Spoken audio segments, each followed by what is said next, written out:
हरे कृष्णा। हम भगवत गीता के 11वें श्लोक को आज करने वाले हैं। पहले थोड़ा 10वें श्लोक को रिवाइज कर लेते हैं कि 10th श्लोक में हमने क्या किया था। तो ये जो चैप्टर चल रहा है इसका नाम है कर्म योग, कृष्ण भावना भावित कर्म, कि कृष्णा कॉन्शियसनेस में कर्म किस प्रकार से किए जाते हैं। तो इसमें हमने 10th श्लोक किया था, ब्रह्मणाय धाय कर्मणि संगम त्यक्त्वा करोति यह लिप्यते न स पापेन पद्म पत्रम इवाम्भसा। तो इसका तात्पर्य है कि अगर हम कृष्णा कॉन्शियसनेस में काम करते हैं, भावार्थ खोल लेते हैं इसका।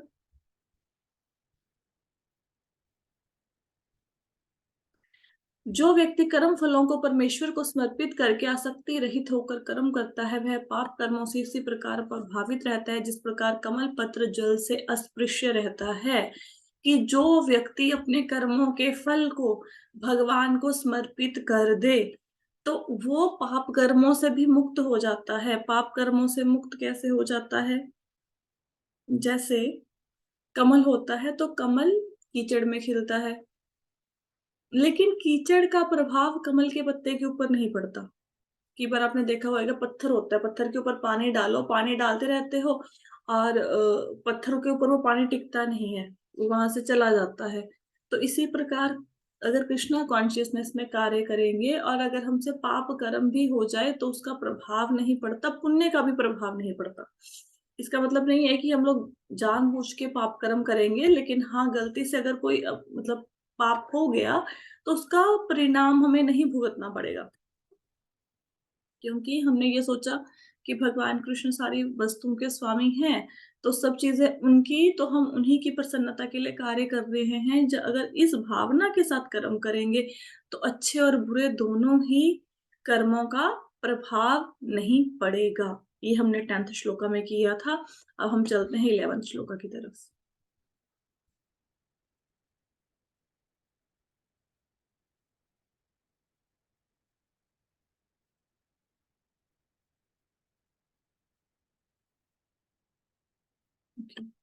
सो 11th श्लोका है, कायेन मनसा बुद्ध्या केवलैरिन्द्रियैरपि योगिनः कर्म कुर्वन्ति संगम त्यक्त्वात्मशुद्धये।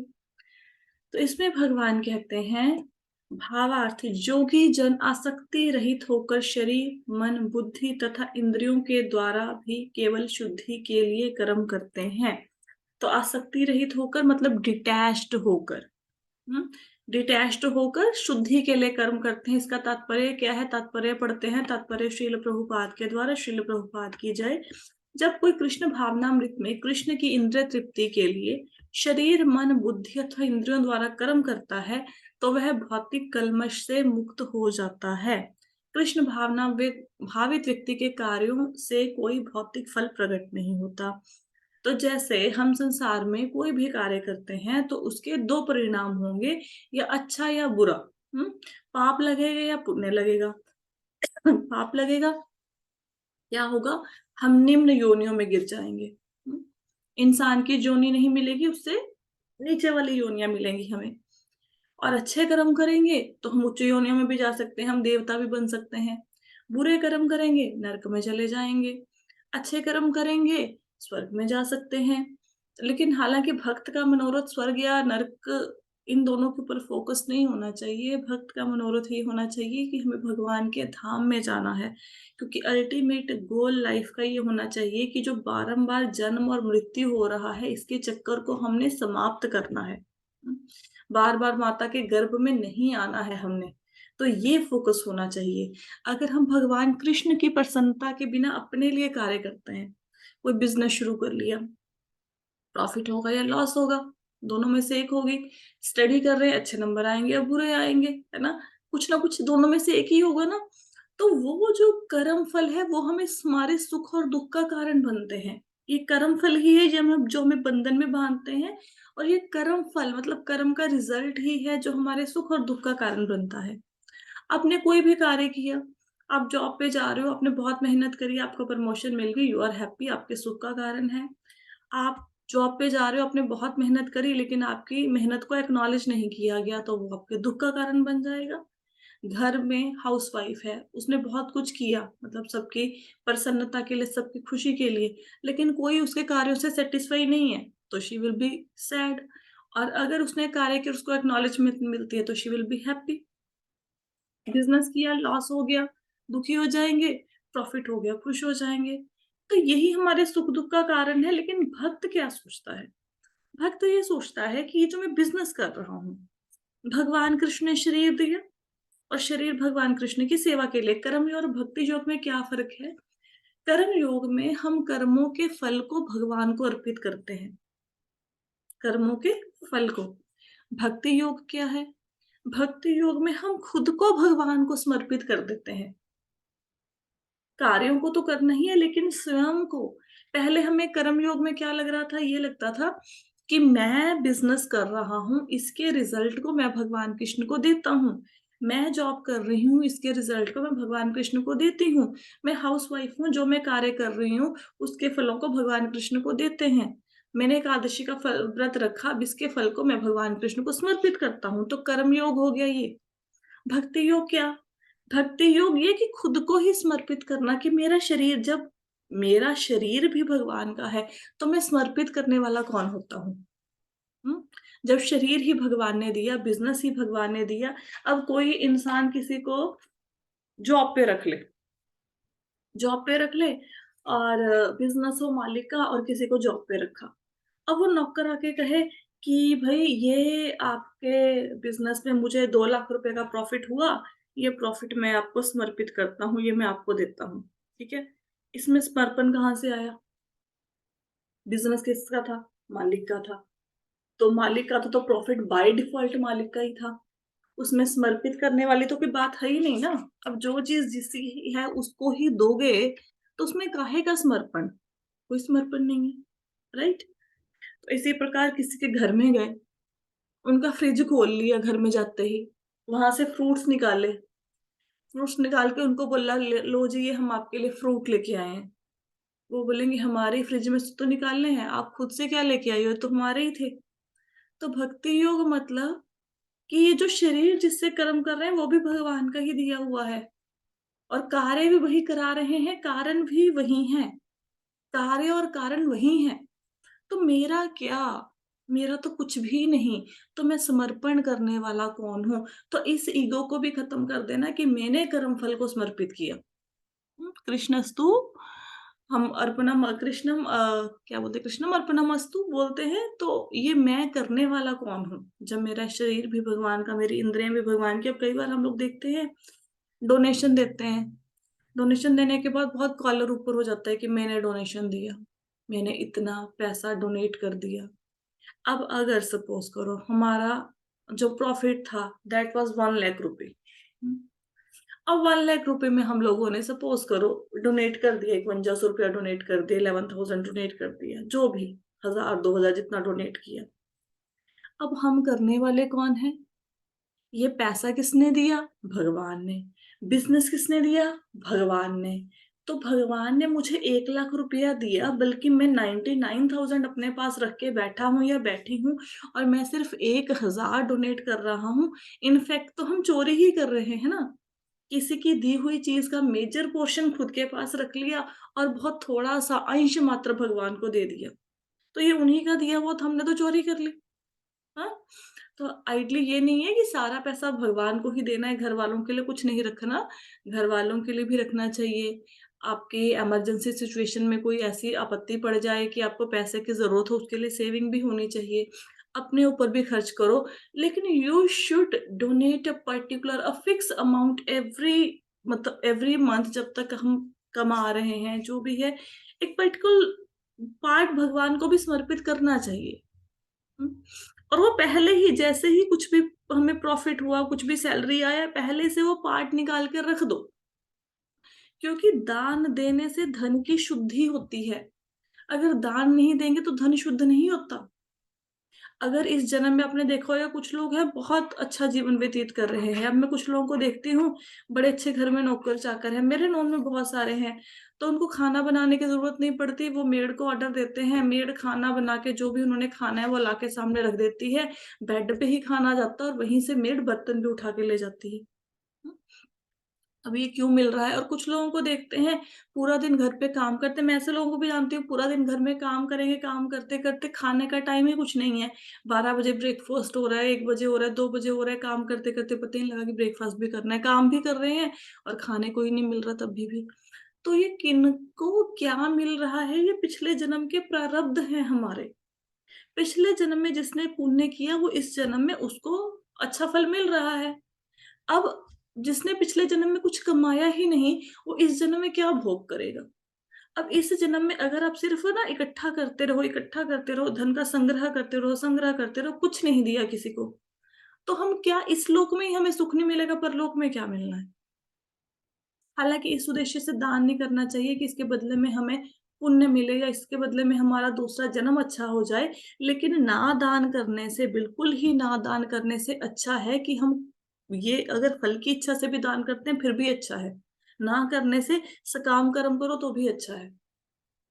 फल की इच्छा से दान करो वो भी अच्छा है, बट वी शुड और हमेशा आप देखेंगे whenever you donate something, whenever you give something, लेकिन दान देने का भी नियम है, उचित समय में उचित पात्र को उचित स्थान पे दान देना चाहिए। ऐसा नहीं किसी को भी दे दिया, आपके घर के बाहर कोई बंदा आ गया या आपको ऐसे घूमते फिरते कोई बंदा मिला, उसको आपने पकड़ा दिया 500 रुपए का नोट, अब आपको नहीं पता कि शाम को जाके वो बंदा दारू पिएगा, वाइफ को पीटेगा। ऐसे नहीं करना। ठीक है? तो आइडली तो डोनेशन ऐसे होना चाहिए कि दूसरे हाथ को भी पता ना लगे कि हाथ ने दान दिया।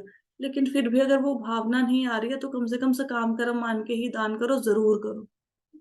लेकिन जो भक्त होता है, भक्त कैसे काम करते हैं, कर्मयोग में हम लोग कर्मों के फल को समर्पित करते हैं, भक्त अपने आप को ही समर्पित कर देता है। कि मैं भी भगवान कृष्ण का, ये कर्मयोग और भक्ति योग में डिफरेंस है। और जब भगवत गीता में कार्य और कारण की बात आती है, जब कार्य और कारण लिखा जाता है, तो कार्य और कारण का कॉन्टेक्स्ट भगवत गीता के अकॉर्डिंग डिफरेंट होता है। कारण मतलब क्या? कारण मतलब कॉज़, जैसे आप जानते हैं। तो अ, और कार्य मतलब क्या? कार्य का मतलब क्या होता है? कार्य से हम लोग समझते हैं एक्टिविटी, लेकिन भगवत गीता में कार्य का मतलब एक्टिविटी नहीं है, कार्य का मतलब होता है आउटकम। इसको एग्जांपल से समझते हैं, कैसे समझेंगे? जैसे एक टेबल है, हुँ? अब चेयर है, चेयर बनाई। अब चेयर किससे बनी हुई है? लकड़ी से बनी हुई है, हुँ? और चेयर किसने बनाई? चेयर बनाई कारपेंटर ने। लकड़ी और कारपेंटर चेयर बनाने के कारण है, इसको बोलते हैं कारण। कि कोई वस्तु किस चीज से बनी, क्या उसमें इंग्रेडिएंट्स डले, ठीक है? और किसने वो बनाई, वो है कारण। और कार्य किसको बोलेंगे? कार्य चेयर बनाने को नहीं बोलेंगे, कार्य है स्वयं चेयर। जो चेयर बन के हमारे सामने आई उसको बोलते हैं कार्य। हम्म? कार्य और कारण का रिलेशनशिप भगवत गीता में 10वें श्लोक में हमने पढ़ा है ना, तो उसको कार्य और कारण इस ढंग से मानना है। तो अब यहाँ पे मैं क्यों समझा रही हूँ कारण और कार्य? कारण और कार्य इसलिए समझा रही हूँ, क्योंकि अब आपको धरती पर बहुत सारी चीज़ें दिखती हैं। आपको धरती पर पशु-पक्षी दिखते हैं, पेड़-पौधे दिखते हैं, झरने दिखते हैं, नदियाँ-नाले दिखते हैं, वृक्ष दिखते हैं, पहाड़ दिखते हैं। अब ये क्या है? अब ये सारे के सारे हैं कारण। हुँ? सॉरी, ये हो गए सारे कार्य, जो दिखाई दे रहे हैं आउटकम, कार्य हो गए ना? अब ये आए कहाँ से? इनका कारण कौन है? इनके लिए इंग्रीडिएंट्स किसने सप्लाई किए? वो हैं भगवान। हुँ? वो भगवान हैं, राइट? तो जितनी भी चीज़ें दुनिया में नज़र आ रही हैं, व्हाटसोएवर जो भी दुनिया में नज़र आ रहा है, साइंस इस बात को माने ना माने, हम साइंस के पीछे नहीं भागेंगे। अब साइंस बोलेगी हाइड्रोजन के 2 कण मिलाओ, 1 ऑक्सीजन का पानी बन गया। अरे भई हाइड्रोजन और ऑक्सीजन कहाँ से आया? उसको भी तो किसी ने सप्लाई किया होगा, तो वो किसने सप्लाई किया उसका कोई साइंस के पास कन्क्लूज़न नहीं है। तो जिसने ये सारी चीज़ें बनाई? भगवान ने। हुँ? तो हम लोगों को भी किसने बनाया? भगवान ने। जब हमें भगवान ने बनाया तो हमारा कार्य क्या है? भगवान की सेवा करना। और भगवान की सेवा करते-करते शुद्ध करना है अपने आप को, पाप और पुण्य से परे हो जाना है। इवन भगवान के पास जाने के लिए क्या-क्या कंडीशन है? पहले तो सतो, रजो, तमोगुण से ऊपर जाना है। सतोगुण भी नहीं होना चाहिए। शुद्ध सत्व में स्थित होंगे तब जाके भगवान के पास आएंगे। फिर उसके बाद क्या कंडीशन है भगवान के पास जाने के लिए? पहले तो स्थूल शरीर मतलब जो शरीर दिख रहा है, ग्रॉस बॉडी, ये हाथ पैर नाक कान जो दिख रहे हैं, जो हमारी बॉडी है, जिसको मरने के बाद जलाया दफना दिया जाएगा, जो भी इस बॉडी का होएगा, ठीक है।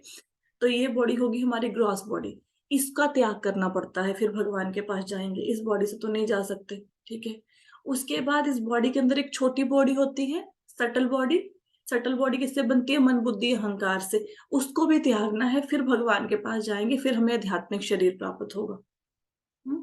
अब भूत प्रेत हमसे एक स्टेप आगे होते हैं, क्यों? क्योंकि उनके पास ग्रॉस बॉडी नहीं होती, सिर्फ सटल बॉडी होती है, राइट। तो लेकिन भूत प्रेत भगवान की भक्ति करके उद्धार नहीं कर सकते अपने आप का, हम लोग उद्धार कर सकते हैं अपना। तो अगर हम बोलें कि ये सतोगुण रजोगुण तमोगुण ऐसे एक झटके में खत्म हो जाएगा, हम लोग शुद्ध सत्व में स्थापित हो जाएंगे, ऐसा होने वाला नहीं है। It's very difficult. तो होगा कैसे? हमने सिंपल कृष्णा कॉन्शियसनेस में कार्य करने हैं, दैट्स इट। सतोगुण रजोगुण तमोगुण उसकी परवाह नहीं करनी, सिंपल भगवान की प्रसन्नता के लिए कार्य करने हैं। ये मान के कि मैं भगवान का दास हूँ, धीरे धीरे ऐसे कार्य करते करते करते करते, सेवा करते करते करते आपके तमोगुण रजोगुण सतोगुण अपने आप चले जाएंगे। तो उसके लिए अलग से मेहनत करने की जरूरत नहीं है। ओके। तात्पर्य पढ़ते हैं। कहते जब कोई कृष्ण भावनामृत में कृष्ण की इंद्रिय तृप्ति के लिए शरीर मन बुद्धि अथवा इंद्रियों से कर्म करता है, तो वह भौतिक कल्मश से मुक्त हो जाता है। भौतिक कल्मश का मतलब क्या है? काम क्रोध लोभ मोह अहंकार, जितने भी हमारे मन में निंदा बुराई चुगली झूठ बोलना पाप करना जितना कुछ भी है, इसको बोलते हैं भौतिक कल्मश, जो भी हमारे अंदर नेगेटिविटीज हैं। तो कहते जब कोई व्यक्ति भगवान कृष्ण की प्रसन्नता के लिए अपने शरीर को मन को और इंद्रियों को बुद्धि को लगाता है, तो वह इन चीजों से मुक्त हो जाता है। पहले लाइन समझ में आई? कृष्ण भावना भावित व्यक्ति के कार्यों से कोई भौतिक फल प्रकट नहीं होता। मतलब ना हम कृष्णा कॉन्शियसनेस में कार्य करेंगे, ना हमें पाप लगेगा, ना हमें पुण्य लगेगा, हम दोनों से मुक्त हो जाएंगे। अतः सामान्य रूप से सदाचार कहे जाने वाले शुद्ध कर्म कृष्ण भावना भावमृत में रहते हुए सरलता से संपन्न किए जा सकते हैं। तो जिन कामों को हम अच्छे काम कहते हैं, वो कृष्ण भावनामृत में अच्छे से ही, मतलब बड़ी सरलता से संपन्न किए जा सकते हैं। भगवान कृष्ण की प्रसन्नता के लिए ये नहीं है कि नौकरी छोड़ के जॉब छोड़ के माला पकड़ के बैठ जाना है, वही काम करने हैं, लेकिन भगवान को याद करके करने हैं, तो बड़े इजीली सारे काम हो जाते हैं। अब भक्तिशील रूप गोस्वामी ने भक्ति रसामृत सिंधु में इसका वर्णन इस प्रकार किया है। रूप गोस्वामी क्या लिखते हैं? अपने शरीर मन बुद्धि तथा वाणी से कृष्ण भावना भावित मृत में कर्म करता हुआ कृष्ण सेवा में व्यक्ति इन संसार में भी मुक्त रहता है, भले ही वह तथा कथित अनेक भौतिक कार्यकलापों में व्यस्त क्यों ना रहे। अब दो प्रकार की मुक्ति होती है। एक तो होती है जीवन मुक्त, एक होती है देह मुक्त। अब जीवन मुक्त और देह मुक्त का मतलब क्या है? देह मुक्त विदेह, देह मुक्त का मतलब ये है कि कोई इंसान तब मुक्त होगा जब उसकी मृत्यु हो गई। मृत्यु के बाद की मुक्ति को, जैसे मैंने आपको बताया ना कि इस बॉडी को भगवान को मिलना है, आध्यात्मिक शरीर प्राप्त करना है, पहले जो ये बॉडी दिख रही है इसको छोड़ना पड़ेगा। फिर सटल बॉडी जो मन बुद्धि अहंकार से बनी, जो हमारे अंदर है, हमें दिखती नहीं है, क्योंकि मन को बुद्धि को अहंकार को हम देख नहीं सकते, उसको भी छोड़ना पड़ता है, फिर भगवान के पास जाएंगे। इसको बोलते हैं दैहिक मुक्ति, ठीक है, देह से मुक्ति, ठीक है, विदेह। जीवन मुक्त का मतलब क्या है? जीवन मुक्त का मतलब यह है कि हम मरे नहीं, हम जिंदा हैं, तो जिंदा रहते हुए ही हम मुक्त हो गए।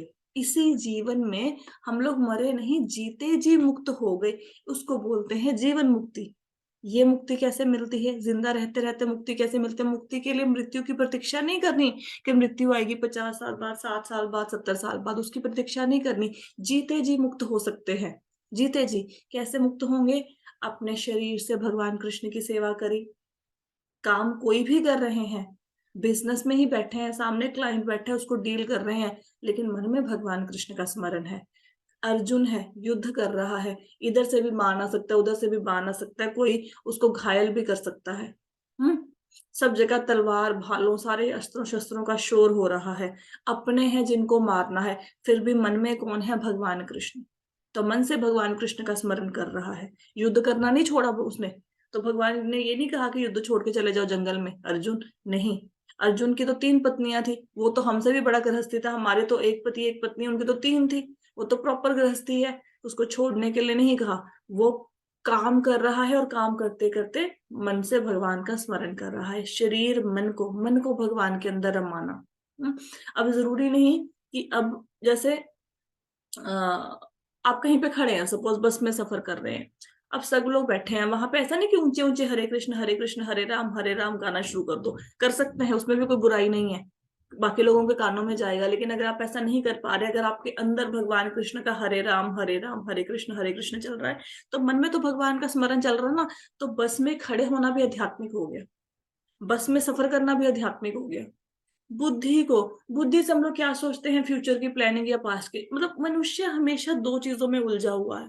पूरी जिंदगी बीत गई, जितना मर्जी समझाएं, हम इस मतलब सोच से लोगों को बाहर निकाल ही नहीं पा रहे।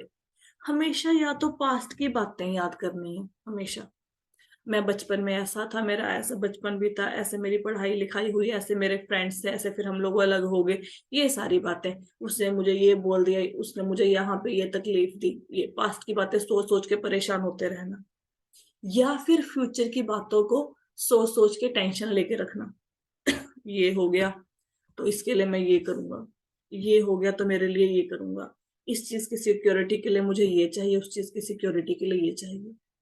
मतलब कुछ लोग ऐसे होते हैं जो मुसीबत आने पे दुखी होते हैं, जब एक्चुअल में साक्षात मुसीबत आ गई, जब साक्षात सामने शेर आ गया, अब शेर आ गया मारेगा, परेशान है। कुछ शेर आया नहीं है, आएगा, आएगा और कुछ ना कुछ आपको नुकसान पहुंचाएगा, वो सोचते सोचते पूरी जिंदगी परेशान रहते हैं और शेर आता ही नहीं। फ्यूचर की टेंशन ले लेके अपने आप को दुखी करते जाना। तो फ्यूचर में है या पास्ट में है। अब जब भी लाइफ में कोई सिचुएशन आए, तो एक फॉर्मूला याद रखना। अगर आपकी जिंदगी में कुछ प्रॉब्लम है, तो क्या उसके लिए आप कुछ कर सकते हैं? कोई सॉल्यूशन है उसका? अगर आपका आंसर यस है कि हाँ मेरी लाइफ में ये प्रॉब्लम है, इसका ये मुझे सॉल्यूशन पता है, देन डू इट। फिर टेंशन लेने का क्या बेनिफिट है? जस्ट कर दो, जिस चीज से वो प्रॉब्लम सॉल्व हो सकती है। There is a problem and you can do something regarding this, then just do it. Action में आइए ना, टेंशन लेने से क्या होगा? दूसरा, अगर लाइफ में कोई प्रॉब्लम है, क्या आप उसका कुछ कर सकते हैं? आंसर आया नहीं, मेरी लाइफ में ये प्रॉब्लम है, मैं कुछ नहीं कर सकता। फिर भी टेंशन लेने का क्या फायदा? अब कोई प्रॉब्लम है, कुछ कर ही नहीं सकते, फिर काहे की टेंशन? अभी कुछ समय पहले नहीं, मैंने 15-20 साल पहले एक न्यूज पढ़ी थी कि किसी के ना कोई मतलब अंदर कोई लोहे का बड़ा सा रॉड आर पार हो गया उसकी बॉडी से, और वो बंदा कॉन्शियस था। और डॉक्टर उसका वो इलाज किए जा रहे, उसकी टीवी पे फोटो आ रही थी कि देखो कितना दर्द सहन करके बैठा है, इसके रॉड अंदर आर पार हो गया, फिर भी बेचारा बैठा है। अब सॉल्यूशन क्या है? नहीं बैठेगा तो और सॉल्यूशन क्या है? अब सहन तो करना ही पड़ेगा। अब इतना एक्सीडेंट होता है, किसी का फ्रैक्चर हो गया, कुछ हो गया, तो सॉल्यूशन क्या है? जो दर्द है वो सहन करना ही है ना। अब माता है, बच्चे को जन्म देती है, अब उसमें रोना चिल्लाना सब होता है, सॉल्यूशन क्या है? वो दर्द सहन करना पड़ेगा। Is there any solution?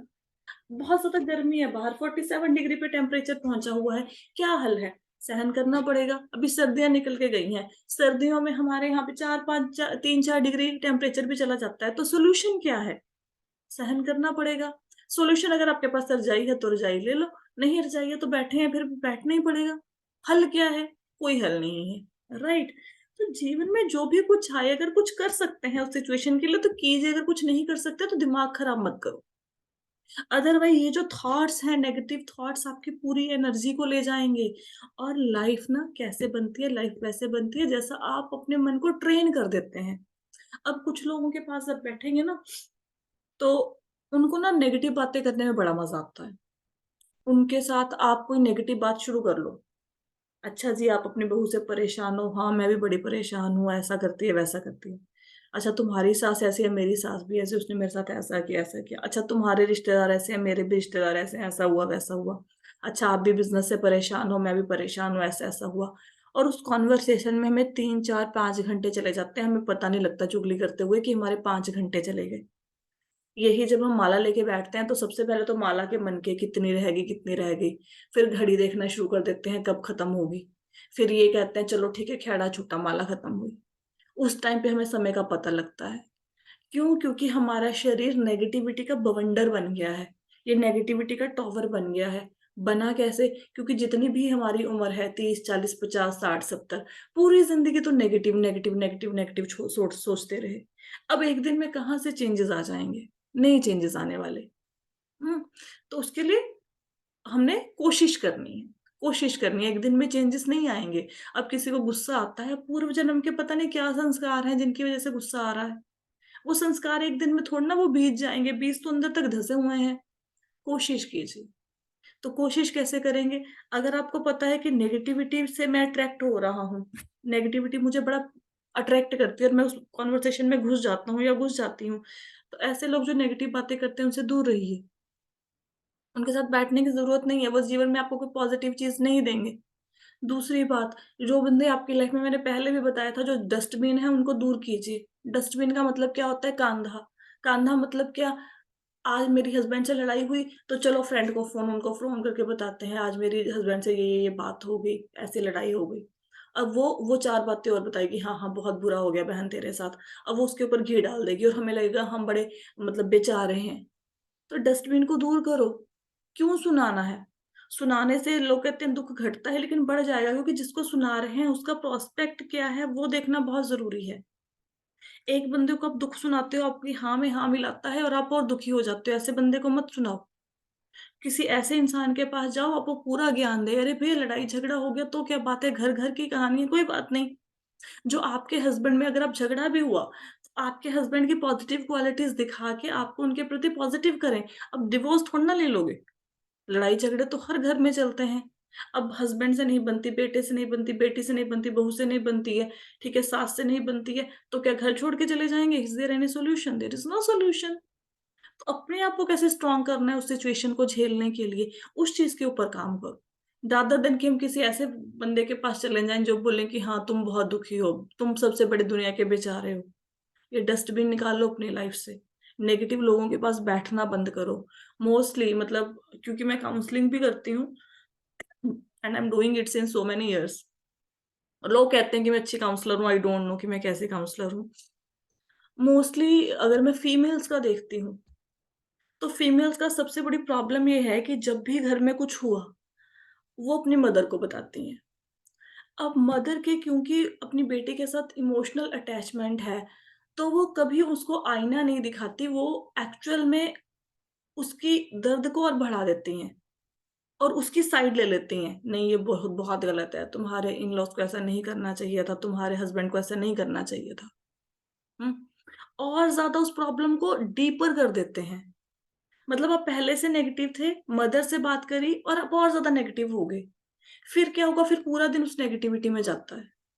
तो वो कोई सॉल्यूशन नहीं है। This is not the solution. अगर मदर से बात नहीं करेंगे, तो कोई फ्रेंड ढूँढ रखी होएगी, तो हर बार घर में कुछ हुआ तो उसको फ़ोन लगा लेंगे। तो ये फ़ोन पे कन्वर्सेशन करना घर का माहौल और ख़राब हो जाता है। अब कुछ लोग ऐसे होते हैं अब जो लोग वर्किंग है उनके घरों में कम क्लेश रहता है, क्यों रहता है?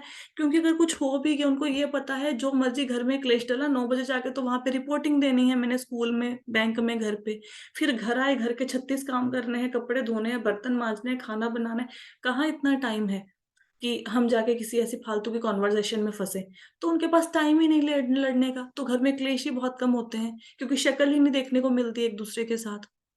अब जो बंदा वेला है तो वेला मन शैतान का घर, वेला बंदा बस यही सोचता रहता है, चलो अब घर में कौन बंदा है, ये मेरी बहू है, अब मैं हूँ, हम दोनों हैं, चलो इससे पंगा लेते हैं किसी न किसी बात पे। अब हो सकता है वहाँ पे बेटी खड़ी हो, उसकी 10 गलतियाँ हम माफ़ कर दें, बहू की माफ़ नहीं हो रही। ऐसे ही सास है, तो सास है उसकी गलती नहीं माफ़ गलती क्या उसने कुछ बोल दिया वो बर्दाश्त नहीं हो रहा, उसकी जगह पे माँ हो 36 गालियाँ निकालती हो, कोई फ़र्क नहीं पड़ता। हाँ, तो वेला मन शैतान का घर। इससे अच्छा ऐसे कन्वर्सेशन में फँसने से अच्छा ऐसे लोगों को फ़ोन कर के, उनको मैसेज डाल-डाल के त्राहि माम करने से अच्छा उतनी देर में भगवान का नाम ले लो, थोड़ी देर में लाइफ़ स्टेबल हो जाएगी। बहुत थोड़ी देर में मतलब बहुत जल्दी स्टेबल हो जाएगी। जब भी लाइफ़ में कोई प्रॉब्लम आए, खुश हो जाओ। आज हस्बैंड से झगड़ा हुआ, खुश हो जाओ। क्यों? आज मैं भगवान की भक्ति अच्छे से करूँगा। क्यों? क्योंकि आज मेरे को मोह नहीं है। आगे तो हस्बैंड के साथ मुंह में पड़े रहते थे ना, मेरा मेरा करके, आज झगड़ा हुआ, वैसे मन में से प्रेम गायब हो गया हमारे 1 मिनट में। तो आज भगवान के साथ थोड़ी अटैचमेंट बढ़ेगी, खुश हो जाओ। बहू से झगड़ा हो गया, खुश हो जाओ, क्योंकि जब झगड़ा होता है तो डिटैचमेंट आती है, तो मोह खत्म होता है, फिर माला भी अच्छे से हो जाएगी। ठीक है, चलो बहू के चक्कर में ऐसे ही आंख से आंसू निकलेंगे, सास के चक्कर में ऐसे ही आंख से आंसू तो निकलेंगे माला करते हुए। तो हर चीज को लाइफ में पॉजिटिव लियो, हर चीज को, जिंदगी में कितनी भी मुसीबत में फंसे हुए हो, कितनी भी मुसीबत में, पॉजिटिव लो, पॉजिटिव लो। हम्म? अब देखो, अब कॉन्वर्सेशन किसी दूसरी तरफ चली गई, बट मुझे लगता है कभी कभी पॉजिटिविटी का एंगल जरूरी है बताना, ताकि तभी पॉजिटिव रहेंगे, तभी भगवान की भक्ति भी अच्छी लगेगी, नहीं तो माला ही छूट जाएगी, नेगेटिव हो जाएंगे। अ, अब हम लोगों को लगता है हमारी लाइफ में बहुत सारी प्रॉब्लम्स है। अर्जुन की प्रॉब्लम कम बड़ी थी, अपने दादा के ऊपर तलवार लेके सिर काटना हो किसी का, अपने दादा का, तो कितना ज्यादा टेंशन पड़ेगी। वो दादा जिसने पढ़ाया लिखाया पाला पोसा, इजी है। अपने गुरु का जिस जो इतने प्रेम करते हैं, कल को मेरा ही कोई बोले कि मोना माता जी आपको सुनाते हैं रोज सुबह भगवत गीता, जाओ उनका गला काट दो, तो हाथ नहीं कांपेंगे। तो अर्जुन में कम मुसीबत थी, तो इतनी बड़ी मुसीबत रहते हुए भी उसने भगवान की भक्ति करी, तो उनका एग्जाम्पल लो। लाइफ में हर मुसीबत आने पे ना ढह के नहीं बैठते हैं, चाहे कितनी भी बड़ी, चाहे फाइनेंशियल इशू है, चाहे फिजिकल इशू है, गिरते नहीं है कभी। अब देखो, व्योम को ऑटिज्म हुआ मेरे बेटे को, तो डॉक्टर ने जो बाकी लोगों को बोलते हैं सेम वर्डिंग डॉक्टर ने मेरे बेटे के लिए भी बोली। क्या बोला?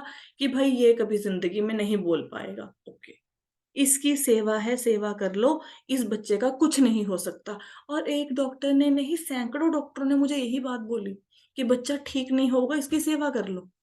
अब जब सारी दुनिया ये बोल रही है और आपके बच्चा है, छोटा बच्चा है, 3 साढ़े 3 साल का, और कोई बंदा आपको बोले कि ये बच्चा कभी ठीक नहीं होगा, इसकी सेवा कर लो, तो माँ के दिल पे क्या गुजरती है? इवन बिजनेस की प्रॉब्लम भी आप देखो, इससे आगे कम लगेगी। जॉब की प्रॉब्लम भी इसके आगे कम लगेगी, बीमारी भी इसके आगे कम लगेगी। आपको किसी ने बताया कि बच्चे को ये प्रॉब्लम है, कभी ठीक नहीं होगा, कभी बोलेगा ही नहीं, कभी स्कूल जाएगा ही नहीं। हाँ, तो क्या माँ बाप के ऊपर गुजरती है। लेकिन अब सिचुएशन तो है, सिचुएशन है, बच्चा कभी ठीक नहीं हो सकता, तो आपके पास दो रास्ते हैं। जाओ घर कमरे में अपने आप को बंद करो, भगवान को बोलो हाय हाय मुझे ये प्रॉब्लम क्यों दे दी, मैंने ऐसे क्या कर्म किए थे, और रोना शुरू करो, चिल्लाना शुरू करो। वो एक तो ये बात है, रोते रहो, साल 2 साल 10 साल, किसने पूछना है, रोते रहो, क्या फर्क पड़ता है। एक सिचुएशन क्या है, अगर मेरे बेटे को ये प्रॉब्लम है, मुझे इसको भी ठीक करना है और बाकी बच्चों को भी ठीक करना है, ये सोच के खड़े हो गए। अब पता कुछ नहीं, ज्ञान कुछ नहीं कैसे ठीक होंगे, लेकिन मन में अच्छी भावना ही, भगवान आपको नॉलेज देंगे, भगवान आपको शक्ति देंगे, भगवान आपको पैसा देंगे, भगवान आपको टाइम देंगे। इसी भरोसे के साथ मैंने व्योम के ऊपर काम करना शुरू किया। आज व्योम भी ठीक हो गया, और मैं ऐसे कितने बच्चों को ठीक कर रहे हूँ, कितने बच्चों को ऐसे ट्रेनिंग दे रहे हैं। सिचुएशन तो वही है, सिचुएशंस नहीं लाइफ से चेंज होती। ऐसा नहीं कि मेरी जिंदगी बड़े मतलब इजीली जा रही है, मैं सुबह उठ के भगवत गीता की क्लास लगा रही हूँ, मेरी जिंदगी में 36 स्यापे होंगे, लेकिन सिचुएशन आपके जैसे ही है, लेकिन उसका रिएक्ट करने का मेरा तरीका अलग है, बस मेरा रिएक्शन अलग है। अगर इवन लाइफ में कोई ऐसी प्रॉब्लम भी आ गई, बच्चे की बीमारी भी आ गई जो कभी ठीक नहीं होगी, even then take it positively, take it positively. हर चीज को पॉजिटिव लो, हर चीज को, अपनी बीमारी को भी पॉजिटिव ले लो, अपने फाइनेंशियल इशू को भी पॉजिटिव ले लो, आपके घर में किसी चीज की कमी है उसको भी पॉजिटिव ले लो, किसी से कुछ नहीं बन रहा उसको भी पॉजिटिव ले लो, हर चीज में आपको पॉजिटिव ले लो, फिर जिंदगी अच्छी हो जाएगी। सिचुएशन थोड़ी ना चेंज होती होती है, राइट। चलो आगे चलते हैं। तो कहते हैं कि मन बुद्धि वाणी से कृष्णा कॉन्शियसनेस में काम करेगा, संसार में मुक्त फील करेगा, चाहे वो भौतिक काम ही क्यों ना करे। देखने को जैसे आप काम करें, आप भी सब्जी काट रहे हो, भक्त भी सब्जी काटेगा, लेकिन उसका सब्जी काटना भी आध्यात्मिक है, हमारा सब्जी काटना भौतिक है, क्योंकि उसके मन में भगवान कृष्ण चल रहे हैं, हमारे मन में नहीं चल रहे। उसमें अहंकार नहीं होता, क्योंकि वह इसमें विश्वास नहीं रखता कि वह भौतिक शरीर है अथवा यह उसका शरीर है। ईगो क्यों होती है? ईगो तब होती है जब ऐसा लगता है इसने मुझे गाली निकाल दी। अब भगवत गीता पढ़ते हैं बार बार, भगवत लिखा में गीता में लिखा है आप शरीर नहीं आत्मा है। हम पूछते हैं सबको समझ आ गया? हाँ जी समझ आ गया। आप कौन हो? हम आत्मा है। तो ये बोलने से थोड़ा ना होता है रट्टू तोते के जैसे। जब सामने से किसी ने गाली निकाली फिर तो हमें गुस्सा आ जाता है। अगर आप आत्मा हो तो आत्मा को तो गाली निकाल ही नहीं सकता, फिर काहे का गुस्सा। लेकिन हम देहात्मक बुद्धि में जीते हैं, हम इसलिए गुस्सा आता है because we think we are body, right. तो इसलिए हमें ईगो होता है, कोई हमें गाली निकालता है हमारा ईगो जाग जाता है। तो भक्त का ईगो नहीं जागता, क्योंकि उसको पता है मैं शरीर हुई नहीं, गाली निकाली तो किसको निकाली, मैं तो शरीर हुई नहीं, शरीर को बोले जा रहे हैं, कोई बात नहीं, मैं तो आत्मा हूँ, आत्मा को गाली लग नहीं रही, इसलिए वो शांत होते हैं। वह जानता है कि वह ये शरीर नहीं और ना ही शरीर उसका है। वह स्वयं कृष्ण का है, उसका शरीर भी कृष्ण की संपत्ति। आदि से उत्पन्न प्रत्येक वस्तु को जो भी उसके अधिकार में है कृष्ण की सेवा में लगाता है, उस अहंकार से रहित होता है, जिसके कारण मनुष्य सोचता है कि मैं शरीर हूं। तो भक्त हमेशा सोचता है मैं कृष्ण का, मेरी संपत्ति कृष्ण की, मेरी इंद्रियां कृष्ण की, मेरी बुद्धि कृष्ण की, मेरा मन कृष्ण का। जब सब कुछ कृष्ण का तो किसी ने गालियां भी निकाल दी तो मेरा क्या, मेरे को तो कुछ लगा ही नहीं। यही कृष्ण भावनामृत की पूर्ण अवस्था है। तो ये कृष्ण भावनामृत की सर्वोच्च अवस्था है। तो दिस इज द, ये अल्टीमेट स्टेज है कृष्णा कॉन्शियसनेस की। तो मन में ये धारण करो कि भगवान है, यू आर नॉट अलोन, हमेशा भगवान आपके साथ खड़े हैं, कभी नहीं छोड़ेंगे। घर वाले बाहर वाले मृत्यु के बाद तो सारे छोड़ ही देंगे, अगर जितने जी ना छोड़े, भगवान मृत्यु के बाद भी नहीं आपको छोड़ने वाले। तो जब भगवान आपके साथ हैं तो किस बात की चिंता लेके बैठे रहते हैं। खुश रहिए और नेगेटिव चीजों से दूर रहो और सारी चीजों को, मन को, शरीर को, बुद्धि को भगवान कृष्ण की सेवा में लगाओ। बोलते हैं ना, हमारे साथ श्री रघुनाथ तो किस बात की चिंता, शरण में रख दिया जब माथ तो किस बात की चिंता। हम्म? किया करते हो तुम दिन रात क्यों किस बात की चिंता, तुम्हारे प्रभु को रहती है तेरी हर बात की चिंता। तो जब भगवान आपके लिए चिंता कर रहे हैं तो फिर आप क्यों लगे हुए हो भाई। तो भगवान को चिंता करने दो ना, आप क्यों कर रहे हो। Live a blissful life, right. I hope so सबको श्लोका समझ आया होगा। It is clear. Yes, yes, ma'am. Right Krishna so, yes, ma'am. Right right so अभी योगी जन, देखो लाइन पढ़ो भी समझ आएगा। योगी जन आसक्ति रहित होकर, अटैचमेंट से रहित होकर, शरीर मन बुद्धि इंद्रियों द्वारा केवल शुद्धि के लिए कर्म करते हैं। इसका मतलब क्या है, सिर्फ भगवान के लिए कर्म करते हैं, right. So thank you so much everyone for joining the session. अभी सेशन को यहीं पे एंड करेंगे, कल फिर मिलते हैं भगवत गीता की क्लास में। स्टिल कोई कंफ्यूजन हो तो send me a message. Hare Krishna. Hare Krishna.